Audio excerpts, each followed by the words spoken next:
Hello friends, कैसे हैं आप सब।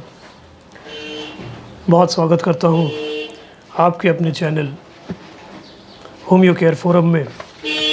मैं डॉक्टर इमरान अहमद दोबारा एक बहुत ही इम्पोर्टेंट विषय में चर्चा करते हुए एक बहुत ही ख़ास बीमारी लेकर आया हूं और उस बीमारी का कंट्रोल मैनेज की ओर लेकर आया हूं।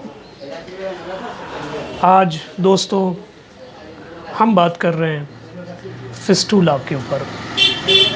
फिस्टूला यानी भगंदर, ये हमारे एनल रीजन की एक बहुत ही बड़ी समस्या, एक बहुत ही बड़ी तकलीफ़ है जो आज के ज़माने में बच्चों में आ रही है, जवानों में आ रही है और बूढ़ों में भी आ रही है। हर एज ग्रुप में ये प्रॉब्लम देखा जा रहा है, विच इज़ कॉल्ड फिस्टूला, जिसे हम भगंदर कहते हैं। तो आइए जान लेते हैं ये क्यों होता है। बेसिकली हमारे एनल रीजन में जब कोई कट हो जाए, कोई इंजरी हो जाए और उसके तहत हमारा एक कनाल बन जाए एनल रीजन में,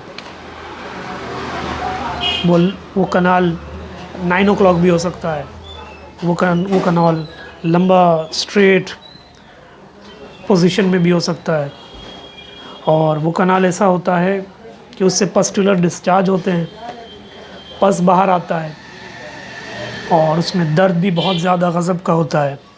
पेशेंट्स अक्सर शिकायत करते हैं कि पस डिफरेंट कैटेगरी ऑफ कलर्स में देखने को मिलते हैं और उसमें कभी चुभन भी हो सकता है, जलन भी हो सकता है, दर्द भी होता है, इचिंग भी हो सकता है। तो बहुत कैटेगरीज़ ऑफ फिस्टूला डेवलप हो जाता है, प्रॉब्लम्स डेवलप होता है फिस्टूला में, भगंदर की समस्या में। वैसे तो होम्योपैथी में इसका इलाज डेफिनेटली है, लेकिन एलोपैथी में अभी तक इसका मुकम्मल इलाज नहीं है मेडिकल साइंस के पास, एलोपैथी में। लेकिन ऊपर वाले के देन से होम्योपैथी में इसका इलाज मौजूद है और बहुत अच्छा इलाज है। आइए मैं कुछ ख़ास सिम्टम के आधार पे कुछ आपको फिस्टूला के प्रॉब्लम को हल करने का, कंट्रोल, मैनेज और क्योर करने की कुछ ख़ास दवाइयाँ बता रहा हूँ। चलिए शुरू करते हैं। सबसे पहले कुछ पेशेंट्स शिकायत करते हैं कि जब उन्हें फिस्टूला डेवलप होता है, और याद रखिएगा फिस्टूला एक सर्जिकल कंडीशन है, इसका ऑपरेशन होता है, इसका एलोपैथी में कोई इलाज नहीं है, लेकिन हमारे पास होम्योपैथी में इसकी बेहतरीन दवाइयाँ मौजूद है कि जिसके ज़रिए हम उन्हें कंट्रोल, मैनेज की ओर कर लेते हैं। आइए जान लेते हैं क्या है वो।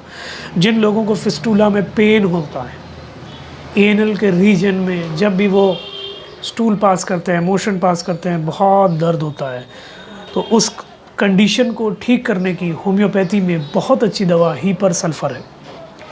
हीपर सल्फ़र एक ऐसी दवा जो आपके एनल रीजन के पेन को बहुत अच्छे से कंट्रोल करके क्योर कर सकता है।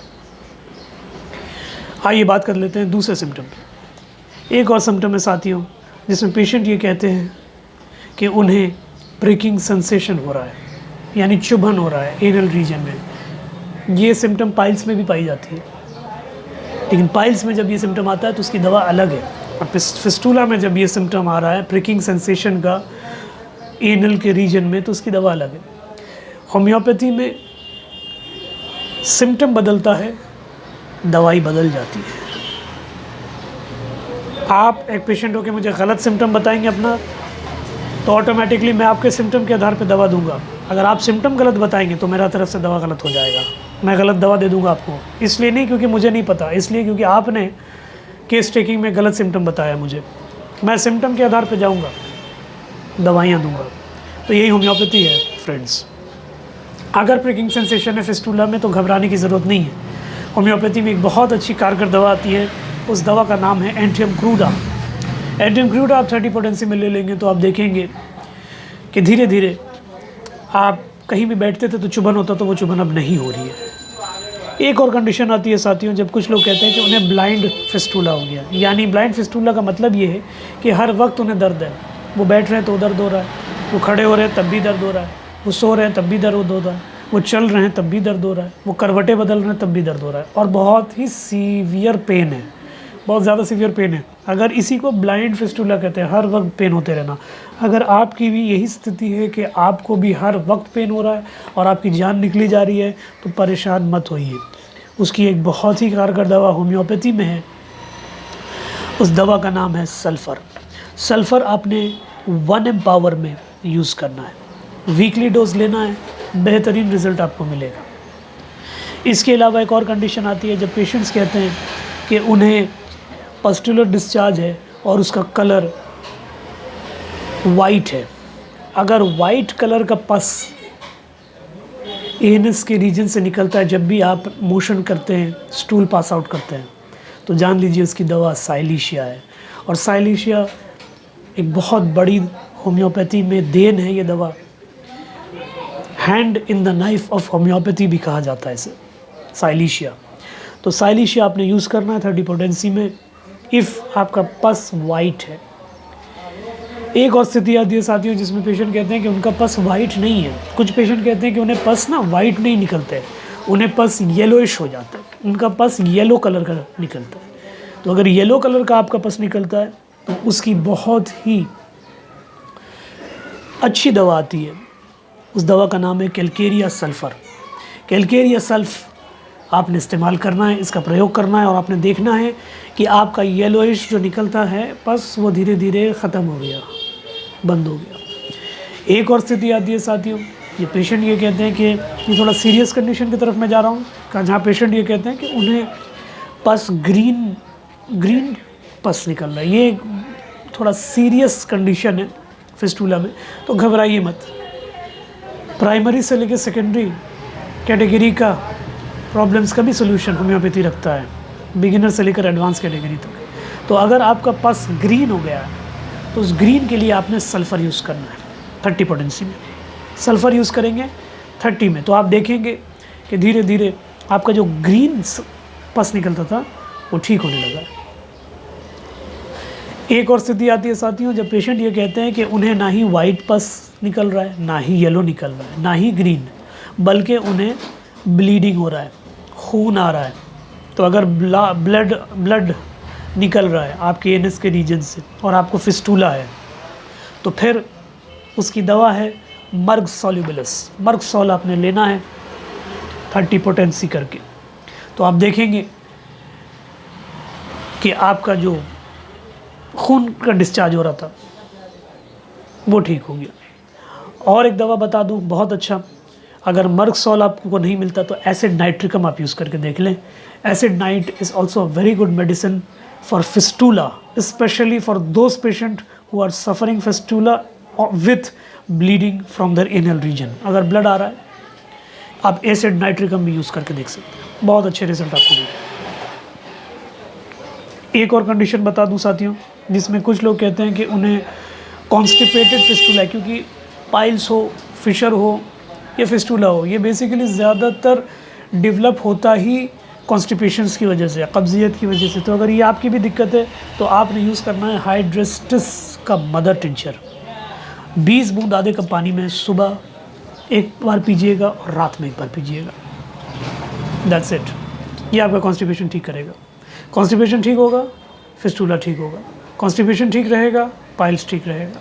कॉन्स्टिपेशन ठीक रहेगा, फिशर ठीक रहेगा। ओके। एक और कंडीशन बता दूं कि जिसमें कुछ लोग कहते हैं कि फिस्टुला है और बहुत जलन हो रही है एनल रीजन में, जब भी पोषण में जा रहे हैं बहुत जल रहा है, बर्निंग सेंसेशन है।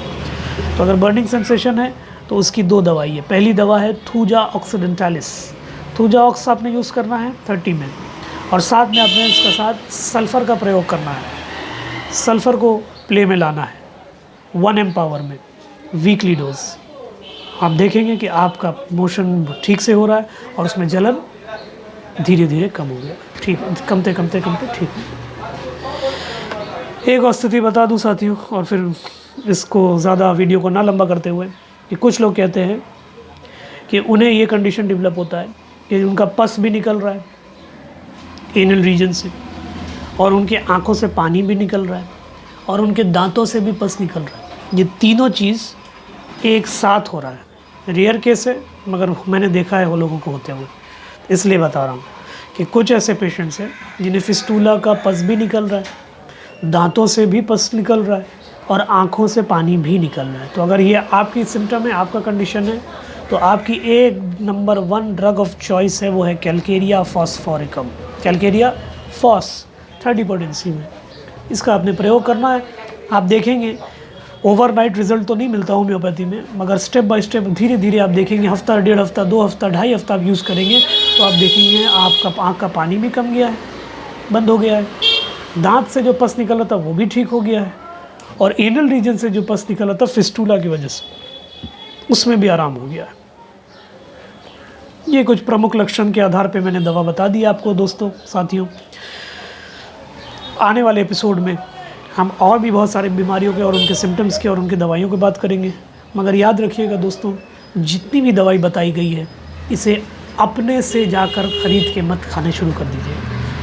किसी कुशल चिकित्सक के पास जाइए, किसी सर्टिफाइड प्रैक्टिशनर के पास जाइए, डॉक्टर के पास जाइए, जिनको इसका एक्सपीरियंस है, तजुर्बा है, इल्म है, नॉलेज है, और वो आपका डोज सेट करेंगे। मैंने दवा बताया, आपने देखा होगा मैंने दवा बताया, मगर हर का डोज नहीं, हर दवाई का डोज नहीं बताया। इसलिए नहीं बताया क्योंकि अलग अलग पेशेंट पे अलग अलग डोज वेरी करेगा, उसके सिम्टम के तौर पे, उसके लाइफस्टाइल के तौर पे, उसके खान पान के तौर पे, उसके दिनचर्या के तौर पे। इसीलिए हम होम्योपैथी में केस टेकिंग करते हैं, क्योंकि हर इंसान का लाइफस्टाइल अलग है। इसलिए अलग लाइफस्टाइल के तहत अलग सिम्टम डेवलप होता है, अलग सिम्टम के तहत अलग दवा चेंज होता है, अलग दवा के तहत अलग पोटेंसी और पावर डिसाइड होता है। तो इसीलिए मैंने आपने अभी गौर किया होगा, मैंने सारे दवाओं का नाम नहीं लिया। इसलिए नहीं लिया क्योंकि हर दवा आप मार्केट से जाकर नहीं खरीद सकते। ये मैं आपको सिर्फ नॉलेज के लिए ये वीडियो बना रहा हूँ, ताकि आप समझें कि होम्योपैथी के लिए एक ही बात कह सकता हूँ, स्काई इज़ द लिमिट। बस एक अच्छे डॉक्टर से आपने अपना इलाज कराना है, and by the grace of God आप ठीक हो जाएंगे। Nothing is impossible, everything is possible. ठीक है दोस्तों, बहुत शुक्रिया आपका, आपने मेरे इस वीडियो को देखा। मेरे इस वीडियो को लाइक करिएगा, चैनल को सब्सक्राइब करिएगा और शेयर ज़रूर करिएगा, क्योंकि अगर आपके इस शेयर से किसी का भला होता है तो इससे मुझे बहुत खुशी होगी, क्योंकि मैं यहाँ आया हूँ लोगों का भला करने, खिदमत करने, लोगों की मदद करने। Thank you. फिर मुलाकात होगी अगले वीडियो में, तब तक के लिए स्टे फिट इंडिया।